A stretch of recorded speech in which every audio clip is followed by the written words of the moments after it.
perfect background for an It author. is great. Thank you. Yeah, should we just kind of have to get into the rhythm? That's my fifth or sixth episode, I think. All right. Yeah. Nice.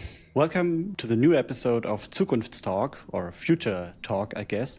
This time in English with an author that is very special to me, or should be very special to all of us, because he writes on topics that I think many people have opinions about, but he has a talent to articulate his opinions very well. So that's probably, and he has a cat. Yeah, I do. That's where I came to meet him for his books on economy, on capitalism, on globalization. Yeah, I'm very thankful that you're here, and maybe you want to say a few words about yourself. Maybe there are a few things that listeners don't know or that I don't know about you. Thank you for the invitation, Yuri, and thanks for having me on the show. Yes, I'm a Swedish author and lecturer, often specialized in defending free societies, open societies, free markets, affiliated with the Cato Institute in Washington. So I'm quite often in the US and talk about these ideas, which is important right now. More important than ever, maybe. With a slight hint on your new book, the first question that I thought about is, do we live in a golden age? Yes, I think we do. When I wrote this book, Peak Human, about golden ages in history, I identify creative explosions where we have rapid economic progress, technological innovation, scientific discovery, and so on. And we've had that in many eras in the past, but now I would say in this era, the unique thing about it is that it's not limited to one region. Because of the system, especially after the Second World War and led by America in opening up the world for trade, rules-based order of voluntary cooperation more than military aggression.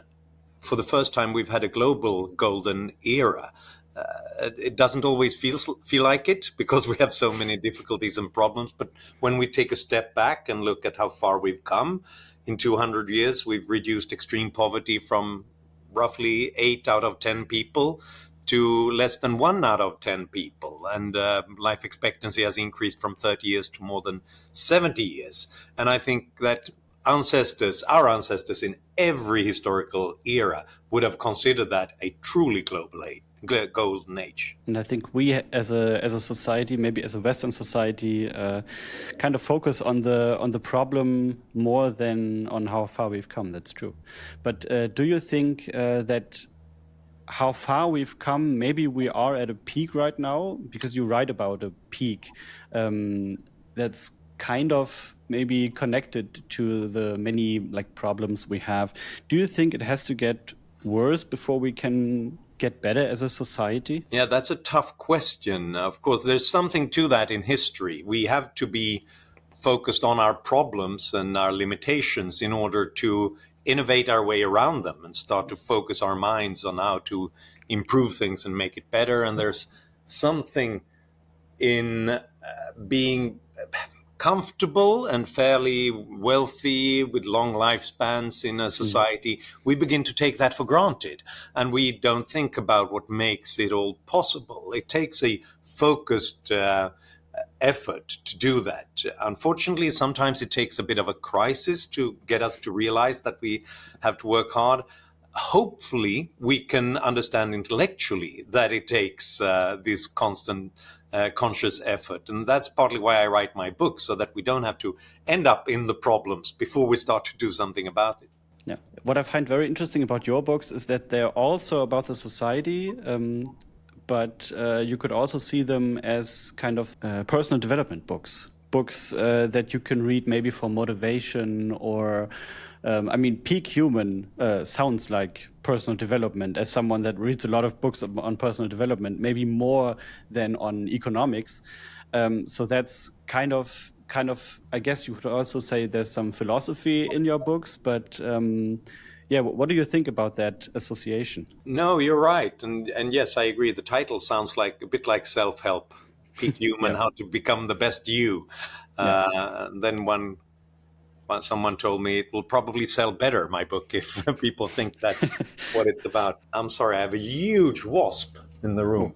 Now it's gone. Sorry about that. Maybe Something that's a biological weapon from people that don't like. could be, or just a surveillance wasp. Yeah, maybe. Looking at my secrets. But I have this attitude: if I let the Chinese and the Russians spy, perhaps they get some useful ideas over here. That's a good call. Yeah, true.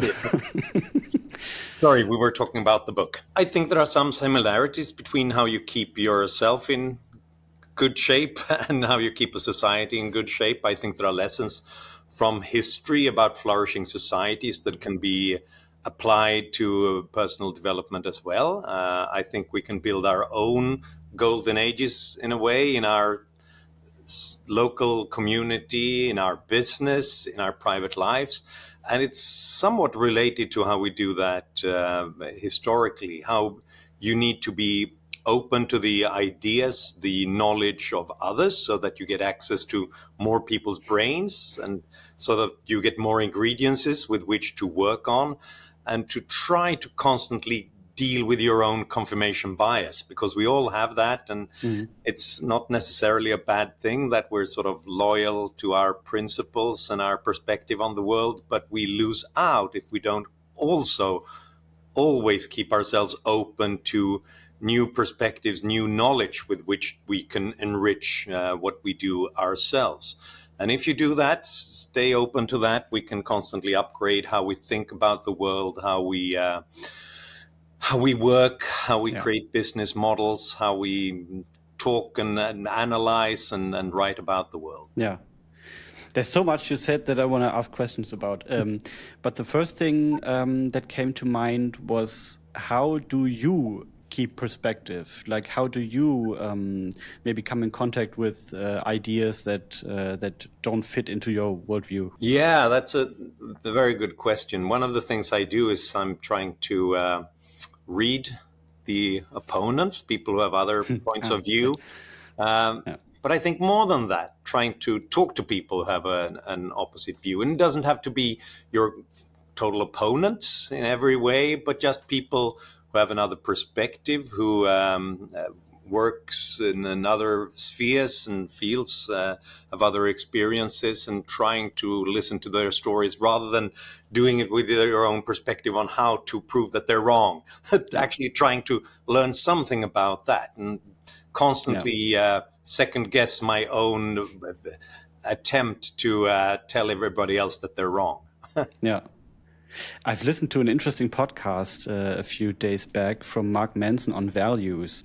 And he talked about, both people that were in the podcast talked about that often when you have an argument that you observed between two people or more, both of them are subjectively right about their points. They just have different values associated with that. So maybe someone that is politically left and opposed to capitalism, for example, as an idea, it doesn't do that because he believes that, I don't know, people should be oppressed or shouldn't be free or able to do their own thing, but they have the value of their community, of they just have their values on their priority list a little bit higher than maybe freedom would be, or they define freedom differently. I found that very interesting.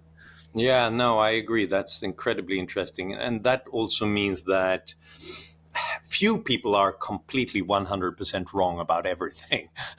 But we're so quick at explaining away everything that's a little bit uncomfortable from our point of view that we are rarely open to seeing things from another vantage point. And that's something we have to teach ourselves to do intellectually. And I think we become better thinkers if we do. Yeah.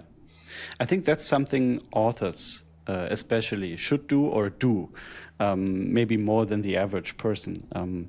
Could you maybe share a little bit about how it is for you or how do you personally write books? Do you write them in sprints, where you sit down in a cottage far away from society for a few weeks and just do nothing but think and write, or do you like write a little bit every day and maybe have experiences that you every day put into the book, or how's that process? Yeah, it varies. I write when I have the time. It's rarely being secluded for weeks in a remote area. It's more often when I That's have. the romantic idealization of an author. Yeah.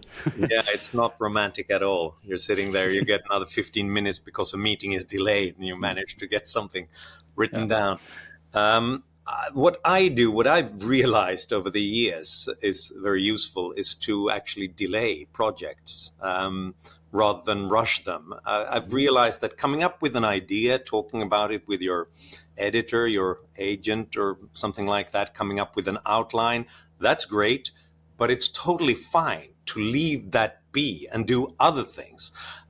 Being out in the world, doing your normal work, talking to other people about other things for a long time, because then in some strange way, lots of the activity and the writing is being done in the back of your mind because you have that perspective, that outline or your thesis of the book constantly in the back of your mind, but seeing other things. And that greatly improves how I write the book, because it gives me new ideas. It gives me these unexpected connections between not just the traditional research I would be doing for the book, but other books about other things that might help enrich this. So what I often find is that if I just leave this for 3 months, then when I return to the computer, I have so many ideas already, and that greatly improves the outline and makes it much easier to write it eventually. Don't you fear that you forget some ideas if you don't write them down? I always write them down when I get good ideas. So now I always carry a notebook. So okay, I'm terrified of forgetting my idea. Yeah, I figured so. Yeah, but I also do, when I read other books, and often I do the research that's very relevant for the book, but also completely different books, and it could be fiction. And I constantly write in those books about ideas I get when reading it. So I return to those books and look at I got these ideas. And so you're someone that uses all the white space around the pages. I do. Okay. So I completely ruin all the books I read. But it's also probably pretty interesting if you get a secondhand book from someone like you that's full with notes on stuff, and I think that's a good point. Yeah, I know that they published Ayn Rand's Marginalia, which is what she wrote in the margins of the books of other famous books, and that's interesting to see how the thought process functions. Yeah. What are some ideas that are right now flourishing in the back of your mind for the next books? I haven't decided what to write about next, and I'm still kind of obsessed with the history of great civilizations. So I'm thinking a lot about those things. But also, obviously, they're the things that are new and strange and novel in our day and age, and how that relates to that history. Like, obviously, how AI is changing our ways of accumulating information and analyzing the world, and also social media, how that works for good and for ill, are things that take up lots of space in my brain. Yeah, I want to come to like the topics of your book and some more deeper conversations. But one last question on like writing a book. It's always like I think of a question, and then it's so interesting what you talk about that I completely forget the question. How do you know a project is finished? I mean, if you publish a book and 3 months later you think, this chapter would be very good at the end, like it's done. So how do you know it's finished? That's why we have editors. Because I don't know. And I could continue to write many of my books forever, basically, because there are always new things to look into, new research, and new ideas that you're getting along the way. And that's hopeless, because If I had independent wealth and I just wrote for fun, I would be writing Peak Human for the rest of my life, because there's so much in there. And that's why we need outside observers who say that, look, stop it. Here's the deadline. Yeah. To bring it in now. And just wanted to say, give creatives a deadline. That's right. And that's the only way to know that it's done, because and then obviously there are something you just need to sort of interject into the script even in that process. But I'm trying to teach myself that, who said that? I think it was some famous cartoonist who said that the way that he saw himself as superior to other creators was that he knew when it was good enough. If you're seeking perfection and the completed work with everything in there, that's much worse than something that's good enough, because that perfect thing will be a constant work in progress and you will never get there. Just make it good enough, and then you can talk about it, write about it in other ways eventually instead. Yeah. And also perfection is very subjective. So maybe something you would consider perfect, maybe some reader would have liked the version before much more. Yeah, no, that's a great point. And that's another reason why it's useful to listen to others and listen to people who read your book and to your editor. Yeah. You're a published author that has written many books, that has had literature success. Someone that talks a lot on conferences, has a lot of contact with successful people. How tempting is it for you to think about your opinions, the things you believe in, your philosophies maybe, and put them on a pedestal, not because they're better, but just because you feel important? That's obviously always a temptation, that you think you're much better than everybody else. On the other hand, it helps if you have a little bit of an, if not an imposter syndrome, thinking that you're on the pedestal for no good reason, but at least some sort of intellectual humility. Yeah, that helps. And I think I have that partly because of the ideas that I've learned over the years. Reading Hayek and reading the Austrian economist, I know that no one is an expert in everything, and that whomever I meet who spends a lot of time on something, anything, is probably much more knowledgeable in that area than I am, even if I might have written about that very same subject, because they look upon it from their own vantage point that I will never be able to replicate, because there's much more experience there, much more hands-on experience. And to me, that's taught me to be intellectually humble and open constantly to people who are experts in what they do, whether they write about it or talk about it, or I just happen to end up next to them at a dinner party, because I know that enriches my knowledge as well. Yeah, I've read. I don't remember who said that, but that the closest thing humans ever built to a time machine were books. I found that beautiful. Yeah, because you're always if you read something, you get so immersed in what has been written. You can travel space and time, and it kind of always time stops if you think about philosophical questions. I found that very beautiful. Yeah, it's a magical machine, the book. I agree. I mean, looking at your topics that you bring up in your books, like in Germany, we have the soziale Marktwirtschaft, so a form of capitalism. Social market economy. Yeah. What's your view on that versus the often evil depicted capitalism as a goal itself, as the pure capitalism, maybe? Well, I think that you can talk about the soziale Marktwirtschaft if social is your way of defining what the Marktwirtschaft, what the market economy is about, because to me, it's the most social thing there is. It's a way of collaborating with other people, even strangers, and constantly think about not just how they can enrich you, but how you can enrich them. How can you change what you are doing in order to give them something that they want and need? Isn't that the most beautiful way of creating collaboration and social interaction? If social is a code word for sort of more government intervention, that's another thing. I don't really buy that. I think that usually when you're trying to limit free market capitalism, it sounds like you're limiting some sort of strange foreign object in order to get something else done. It's not some strange abstract thing. It's what we are doing when we're interacting voluntarily in the economic realm. So limiting that constantly and intervening there is a way of limiting our freedoms to collaborate and our freedom to come to terms which we both agree on. Yeah.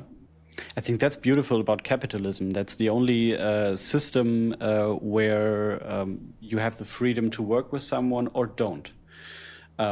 Because in socialism and all the connected fields that we had in the past or in some countries we have right now, there's not much freedom there. Yeah, that's right. Yeah. And it's like, J.D. Salinger, who wrote Catcher in the Rye, famous novel, he wrote another book where he talked about one character who had what he called reversed paranoia. He thought that people were secretly plotting to improve his life in various ways. And that's actually what I think that the market economy is about. Millions and millions of people out there constantly thinking hard, how can I come up with something that this complete stranger, Johan Norberg, would be interested in, that would improve his life? Isn't that pretty amazing? And obviously they'll come up with lots of stupid things as well, but they will come up with some things that truly improves and enriches my life. And that must be the best system we've ever created in that case. Yeah. And you're free to choose what enriches your life and what you don't want to buy. Like exactly. That's beautiful. That's the key. Yeah. I think one criticism on capitalism is always like, what's about the people that maybe have disabilities or made like their psychic disabilities, or they are not as productive, maybe they have some problems. Well, talking about that, my English is not very, but you know what I mean. Yeah. Sure. And I mean, I think there are different ways of thinking about this. One of them being that no matter what kind of position you have in life, and no matter what starting point you have, it's better to live in a society that has been enriched some 30 times because of free market capitalism, with all that knowledge, all the scientific discoveries when it comes to everything from drugs to technological equipment that can improve your lives. Once upon a time, being paralyzed meant you sat at home and you could not move at all. Now we just have personally equipped mobile devices in order to go out and even go to the bar. I mean, amazing, tremendous achievements like that. But the other way of thinking about it is, I think that, from a purely the perspective of what do we do now, here and now, I think that this is the one area where the government could have a role to help to improve people's lives with certain social insurances when it comes to guaranteeing a certain living standard for people. It's a very limited, cost-wise, a very limited problem. That's not what the welfare state does. The welfare state is out there constantly trying to give everybody the opportunity of living on everybody else's expense. In a way, it's just this huge turnover of social insurance for people who can work and prosper in their daily life in any way. And that's, we've sort of lost that way, that this was really a way of trying to help people who had a starting point through no fault of their own. And instead we're trying to do everything else. Perhaps we're even doing that worse now because we're trying to do everything else. Yeah. I think there's always, also in German politics, but I think in many countries, there's always parties that or politicians that see the welfare state or see the social insurances and things the government does as like a permanent solution where some people just live in that in those programs, for example. Versus parties and philosophies that say these programs are only like a net to catch you if you fall, Yeah. if there's maybe something happening in your family that you couldn't control, or in your health maybe that you couldn't control. But the goal is always that you move yourself out of there of your own power. Yeah. Yeah. Very good point. What did capitalism do for you personally? If you imagine you lived in a country that didn't have all those freedoms, how different would your life look? Oh dear. Well, I would probably be shoveling coal in some sort of socialist power plant mine shaft. So there's that. Obviously, I think. I mean, two different ways of responding to that is to say, first of all, just having the level of wealth that we've attained in the richest free market economies means that we have a very, very advanced division of labor and specialization, which means that I don't have to plant my own food. We used to do that, all of us. If we can do that very productively, it opens up other avenues of life so that people can enrich me through being educators, through healthcare, through technologists and engineers and so on, and they all enrich my life. And it even opens up this weird possibility of having a specific subset of people who write books and who talk completely about useless. ideas. Exactly. That's not what we need to survive in a society, but we can afford that luxury if we've attained this level of specialization and wealth. And I mean, a few people could afford that in other civilizations as well, but these were usually the ones who owned huge tracts of lands and lots of slaves. Nowadays, you can do that and sell your labor on market. So that's something that capitalism has done for me. But it's also, and there's the guest appearance of the cat again. But it's also meant, I think, to me, just having freedom to choose your profession, to choose what you want to do with your life, specialize in various areas of life. Whether I make the right choices or not, that's to me a tremendous dignity that open societies grants people. And obviously not everyone has the same opportunities to choose in life, but compared to more closed societies, less free market oriented societies, where you are basically assigned what to study, what to do, where to live, and so on. It's a tremendous achievement. Yeah, I think so too. And talking about things that are useful for like a society maybe that wouldn't be as far advanced as ours, I always think like if we had a zombie apocalypse and you're like thrown back like hundreds of years into a different age, there are probably people that have very actionable talents, and I'm like a social media man. I don't know how much I could be of use in those situations, but then we'll have to rely on some other people, I'm sure. Or learn different skill sets, I guess. In what party would you engage in, or would you maybe be a member in Germany? Do you know German politics? I know fairly well, but I'm not an expert, but I do follow it, and I'm constantly intrigued by what's going on there because it affects us as well, affects Europe's future in every way. And I've spent some time in Germany, and I would probably say that I would be voting for the FDP and the Liberal Party, and I've often cooperated with the Naumann Stiftung, the Liberal Foundation, which is affiliated with the FDP. not just sort of in Europe, but in everywhere from Vietnam to the Middle East, and I've True, seen they have like, yeah, they true. are doing their local divisions in trying to strengthen civil society and independent voices in places where it's difficult to make your voice heard. And I've always found that there's a strong affiliation when it comes to the ideas, Yeah. and also some brave work being done that I think have helped many of these societies to keep the liberal flame alive.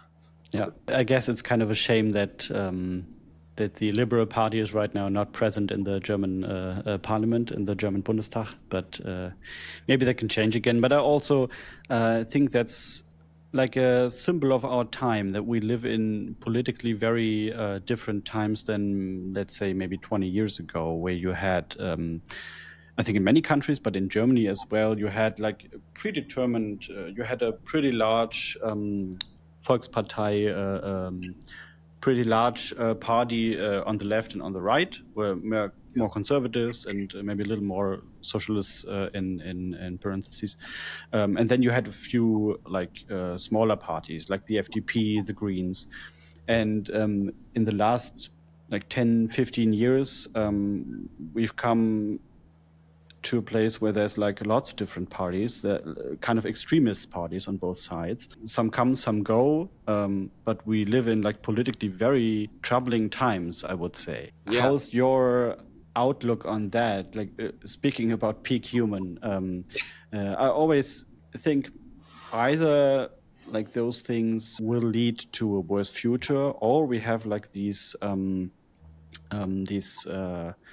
in German we say pendles, or like the sinus curve, where like it goes in one direction, but a few years later it goes back into the other direction Yeah. in society as a whole. Yeah, I think we live in troubling times. I agree. And I think that one reason is that we have experienced a couple of shocks and some severe problems in recent years, from financial turbulence to the pandemic that shut down the world to terrible geopolitics, everything from Russia's invasion of Ukraine to the rise of China, which means then chaos in the Middle East. And all of these things, I think, are it triggers this kind of flight to safety, a kind of flight to the tribe. That's part of human nature. When the world seems dangerous, you want to shut it out. You want some sort of strong man or a strong tribe to belong to and protected by a big government. And then it is a little bit more difficult to sell the hopeful, optimistic, free market liberal perspective that the world is an exciting place full of discovery, voluntary exchange, and so on. People don't. Full of good people. That's right. That it doesn't feel like it, right? And therefore we have this reaction, and it's easy for for demagogues, for populists on the left and on the right to say that, oh, I will protect you, I will give you everything, I'll fix all of this. So they can sell this false promise of safety, and that's always tempting. So the question is it a pendulum? Will it return? And yes, I think that's hopefully what will happen, because the worst thing and the best thing about populism and demagogism is that it doesn't work. And it's bad that it doesn't work, because it's bad when things go wrong, but it also means that people will react to it. They will see that this was a false promise of safety, and they will probably... It doesn't mean necessarily that will return to some sort of more sensible idea, but it means there's an opening to talk about those things and to try to explain these ideas. So it might work if we do things right. Speaking about politics and populists, you also were in the US. I remember a photo, I think, on LinkedIn, where you did a selfie, I think at a rally from Kamala Harris. And I mean, she didn't win, obviously. What's your view on? I mean, from the outside, you could think, wow, he's an author on like capitalism. He might love Trump. What's your view on that? I remember what you've written in that post, but yeah. Yeah. It wasn't a very strong endorsement. No, She wasn't true. my favorite candidate or anything No, like that. yeah. But I agree with the libertarian writer and satirist P.J. O'Rourke, who said something like, when he was thinking about Trump or Hillary Clinton, he said that, look, Hillary Clinton is wrong about almost everything, but she's wrong within normal parameters. whereas Trump is wrong outside of those parameters, Yeah, okay, which yeah, means that true. it's not just bad and disappointing; it might be a disaster. And Yeah, that's what I think about Trump. I do understand the reaction against the Democrats in many ways and what they've done to many American cities and so on. But turning to Trump, who has really turned the Republican Party from at least sort of traditional ideas about rule of law, free markets, at least some lip service to balanced budgets, and an international rules-based order into some sort of strongman, I'm the king, yeah, protectionist version. And that severely undermines what's the greatest strengths, I think, of the United States, being this reservoir of freedom because it has a very strong division of powers, rule of yeah. law back home, and free trade and international cooperation abroad. And he is severely undermining that right now, and I think that's very disappointing. Yeah. It's not only over there. Like the US has like economically, but also like in terms of security for Europe, it has huge implications on what Trump does, which we've seen like in recent times where he said before he was elected that he would solve the Ukrainian war, the war in Ukraine, would solve that in a few days. Where we now see he like talked to Putin like multiple times, but even he couldn't come to senses with him. Yeah, he was Um, apparently surprised that Putin yeah, was warmonger. Like, who could have yeah. guessed? Yeah. Who could have? Yeah, true. No, I agree, and this is a. I mean, it poses many difficult questions for Europe, I think, in the future, and in a way, obviously, I think it's embarrassing for Mm, us Europeans that we haven't been able to take care of our own security and our own defense, and stepping up and yeah, taking this seriously and rearming is something that we have to do, no matter what happens in the future. But obviously, we would like that to happen in a rules-based way with cooperation between democracies. Because if it's not, if it's just America instantly retreating and we have to guess about the future of the world yeah, order, I mean, then we have to ask ourselves, do we need to get nuclear weapons? Do we need mm, to sort of severely arm ourselves to the teeth? That mm, might result in a more dangerous world than what we had before. So yeah, we have to think about this hard. yeah. I remember when the war broke out in the Ukraine. We had in Germany talks in the Bundestag or in the between the government and the opposition to have this huge sum of money put into the German army, and as a reaction to like all these things happening, to put a signal out there that Yeah, yeah. And I remember, I don't know which newspaper wrote that, but the headlines were kind of like, "Oh, the Germans are putting huge sums of money into military again." So maybe we're not the people that should have atomic weapons, but I think Europe has some challenges ahead of it, and we should work with partners like France yeah, or Great Britain that are very strong, like even on a global scale in diplomatics, but also in like their military power. And I yeah, think we should not rely only on like the US, even though we are partners. I think we're very much more partners than to the other side of the world. But if there's a president that we can't really rely on, like doing what he says or doing what he promised, so yeah, yeah. I agree. Difficult trade-offs. But I, for one, welcome that Germany takes its share of the responsibility for keeping Europe safe. And yeah, I think it's important to realize, we understand the sort of pacifistic temperament in of course, Germany because of the 20th century. yeah, But at the same time, we have to realize there's some insanity in every nation, in every population around the world, and that the fact that things have gone wrong historically doesn't mean that this always means that this is the place where things will go wrong. We have realized it can go wrong in surprising places. We've realized that America might not be this reliable partner in the future. And in that case, we who have now a very strong foundation of liberal democracy and open societies and an international cooperation like Sweden and Germany, we'd better take our share of the responsibility. Yeah.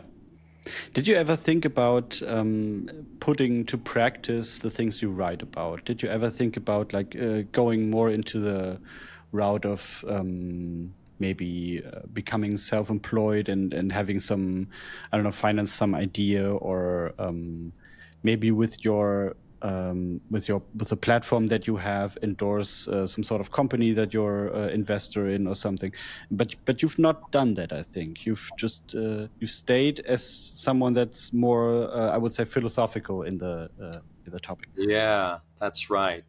Even though I'm self-employed in doing what I do with my books, lectures, that's it. I'm not involved in any other way in the economic sphere.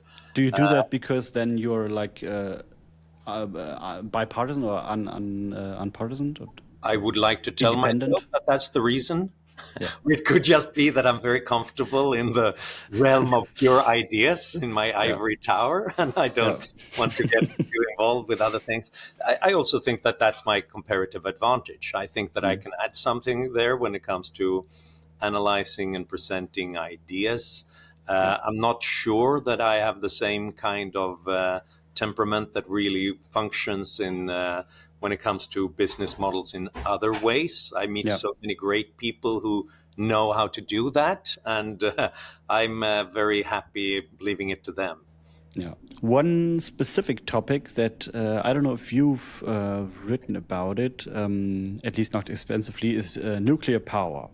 When we, it's a little bit of a topic jump, but when we think about climate change, when we think about how can we like transform our economies, our energy infrastructure, there's countries that go into nuclear power, and then there's probably not only, but also Germany that like doesn't do that. It doesn't want to have anything to do with nuclear power again.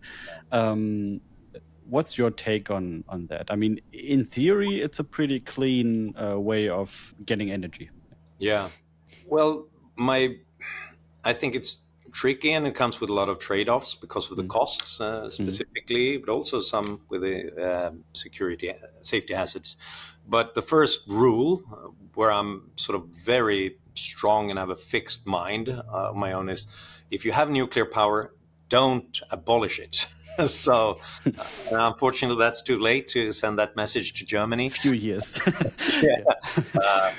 Sweden, we have one of the cleanest energy systems in the world, and that's because of hydropower, and that's because of nuclear power. We get a third, roughly, from nuclear power, and we too have dismantled some reactors because of a political backlash a few years ago. But now realizing that we are going to need more of this if we're going to be able to deal with both the global warming and at the same time the price of electricity, and make sure that it's not too difficult, too high.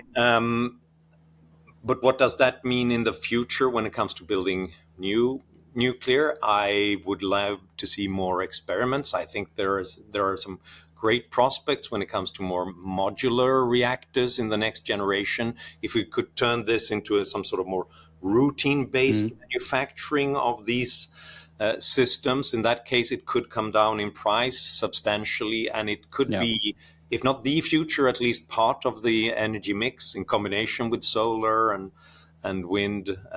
It could be fantastic. But so far, it's been so costly to build the traditional reactors from scratch, and it's probably related to many of the regulatory requirements that go into this nowadays, and it seems too difficult to do anything about that. But I welcome it. I want to see more of of experiments when it comes to this in the future.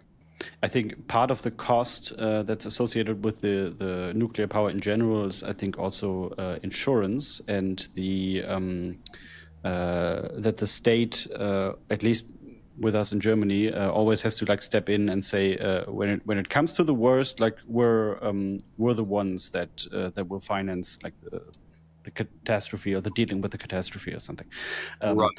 I think someone from the Liberal Party said 1 or 2 years back that that it might not be the best thing because private insurance companies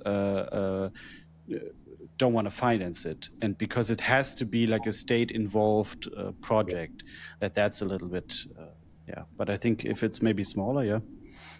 Yeah, that's right. If there are probably some impressive breakthroughs going on in that area, what makes me hopeful is that there are now so many different companies and countries trying new prototypes and ideas. And I bet if we are a bit open to that experimentation, we're bound to see some breakthroughs ahead. Yeah. There were also some breakthroughs in the past I think we've missed. My granddad is someone that went to nuclear power plants and like trained the people that worked there on like many different things. And he always said that there were so many experiments and promising new innovations that didn't come to fruition because not because there was an actual like danger. There were partly much more safe and much less risky, or whatever you want to call it, than the methods that were in use. But the society didn't like. If they heard the word, it was also always something that was squashed. And I think that's with a lot of topics today, like the public opinion is very important. We've seen that in the pandemic. Like it didn't really, it wasn't the most important thing what the experts said, but just what the public thought about it or felt. Yeah. No, that's a great point.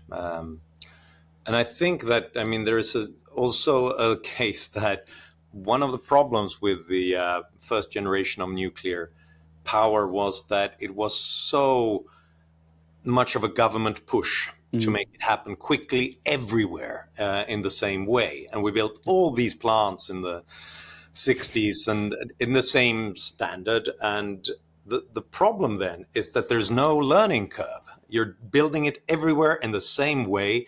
You don't start by building one. You learn some things, and then you add some of those lessons learned on how to do it better, safer, cheaper next time around. And that like the free market does it. That's right. We would have had more of an incremental improvement rather than building it in 50 places at the same time. And then it was costly and in a generation that was less safe than it would be now. And then opinion changed and it was all sort of lost, that momentum. And that, I think that's a general lesson. Whatever we think is the future now, don't try to do the same thing everywhere in the same way, because in that case, if it's we lose that incremental improvement and we might go in the wrong way. Yeah. Staying on the topic of climate change, some people think degrowth is a solution. Like if we just squash or maybe they don't say it like that, but if we ban a few of the most energy-consuming uses in the economy and just let them do that, like in other countries, but not in our Western world, then we don't emit as much. Or if the economy like shrinks instead of grows, we don't emit as much. What do you think about that? I think that's a horrible, horrible idea. That would really hurt mankind, and I don't think it would save nature in any way. The reason why it's so problematic for our societies, the idea with degrowth, is that obviously we want better lives, we want more opportunities, we want our children to have more opportunities than we do. And unless we constantly come up with better ways, smarter ways of doing things, then that will be lost. We will shut off that engine of improvement of our lives. And that is not just bad sort of materially, but also when it comes to the psychological impact. We notice that every time there's a downturn, every time there's a recession, people become angry, they become more tribal, because suddenly you can't improve your life without reducing what others have.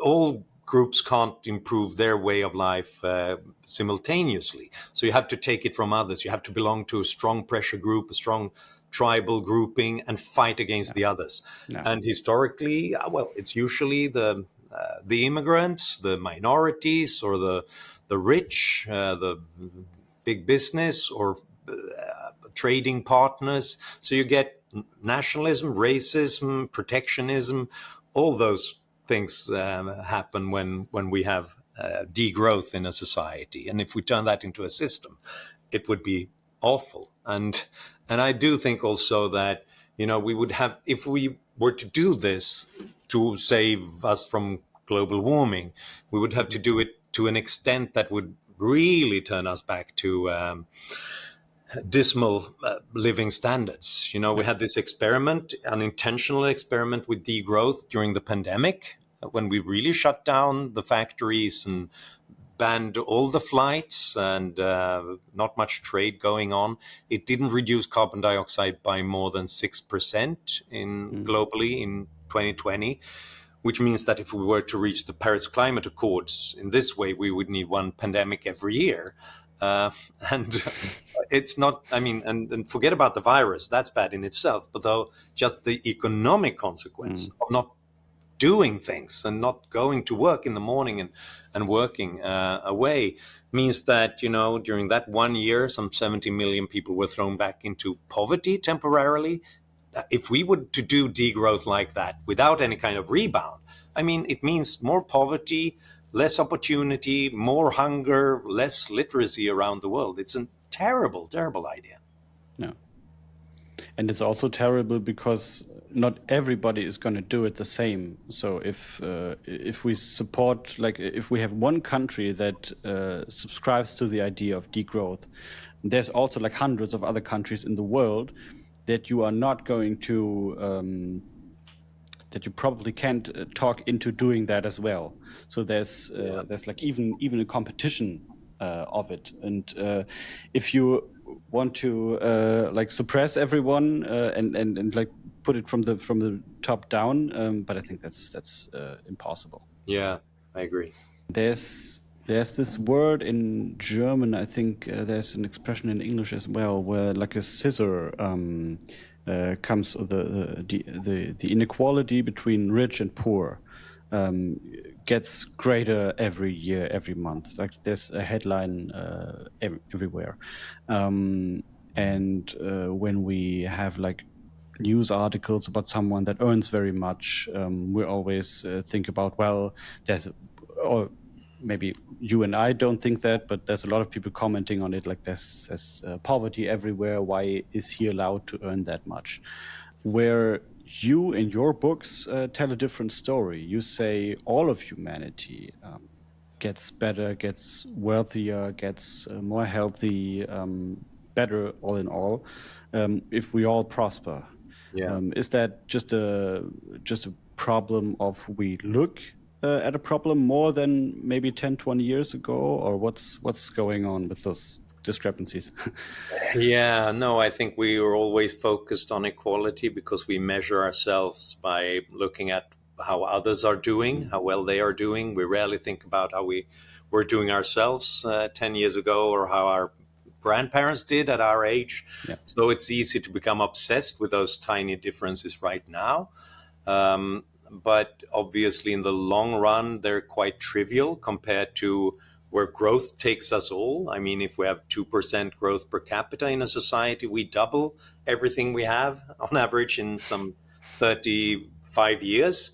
If we can increase it to 3%, it's in a bit more than 20 years instead. Obviously, that's such a huge improvement of all our lives that any kind of difference today is fairly trivial. Yeah. But and if we look at it globally, this is what has been going on in this era of globalization, that so many countries have grown rapidly, especially low and middle income countries, and they've been able to take more people out of poverty, some 130,000 people every day for the last 25 years, which also means since they were the poorest to begin with, global inequality has been reduced for the first time at least since the Industrial Revolution. Some scholars say perhaps for the first time in 500 years. So the Gini coefficient, the way of measuring global inequality, has probably been reduced by between 10 to 15% since the turn of the millennium. So that's the real thing that is going on in our world today. And why does that happen? Well, partly because some people like, Bill Gates and Jeff Bezos have been allowed to become super rich by turning luxury goods into everyday low prices for all of us, so that all our purchasing power has increased. So you can look at it in different ways. You can see that, Bill Gates is like 10 million times richer than I am. So inequality is bigger than ever. But the most important effect is that I have access to digital technology like this today, which I wouldn't have had if that didn't happen. And obviously, since I'm focused on the future, on improvement, on progress, that's what's more important to me today, rather than comparing myself to where Bill Gates is today. That's a good point. Yeah, true. Do you also find it strange that people ask the question, is someone allowed to earn that much? Yeah. Because if someone earns a lot of money, that doesn't have any direct consequences on me or my income or my security. Or like, why would I have the right to say someone is only allowed to earn that much money? If they have some products that a lot of people buy, what do I have to do with that? Yeah. That's a great question. And this is probably because we have this old myth in our minds that the world is a zero-sum game. And that if someone gets lots of money, he probably took it from some sort of pie we all have in common, and I get less.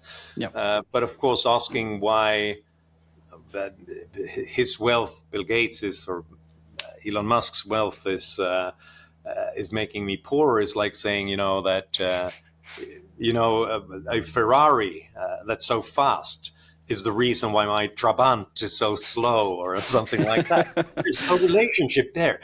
Why did they become rich? Well, they became rich by producing goods and services that improved other people's lives. How do we know it improved it? Because people voluntarily gave them money that they thought were less valuable than the goods and services they got in return. Didn't need any kind of permission. It's not some sort of system that did this. It's just nobody was forced to buy it. Exactly, a voluntary agreement between adult people who both sort of thank one another because of they both enriched their own their lives. But it's tricky. This zero-sum idea is very, very powerful. I think that's because for most of humanity's existence, the world was probably a zero-sum game because we didn't have modern economic growth or technological innovation. It meant that if someone was much richer than you, he probably took it from you.